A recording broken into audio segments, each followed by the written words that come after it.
سلام، من آمدم با این امر رپ نو. رپی مرا به دقت بشنو. بچه های بی سرپناه اصلا در کشور ما کسی به آن نمی کند توجه. از هیچ سو پدران باید بکند توجه، اما کل پدران اصلا اشکمبو. ربران ما به فکر خود هستن، اونا نیستن به فکر مردم، اونا نیستن به فکر بیرق، اونا سعی میکنن به سر قدرت.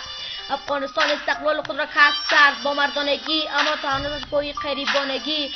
افغانستان به یک شرط میکنه پیشرفت که کسی نخوره رشوت. افغانستان استقلال خود را کسب کرد با مردانگی، اما تا هنوز از پای غریبانگی. افغانستان به یک شرط میکنه پیشرفت که کسی نخوره رشوت. افغانستان یک کشوری است باستان، به این خاطر خارجی ها مکان دارند دامن افغانستان بادستان. به این خاطر ما و شما نمی کنیم پیشرفت از این خارجی های پس. سلام، من آمدم با این امر رپ و گپ زاکی نو. رپی مرا به دقت بشنو.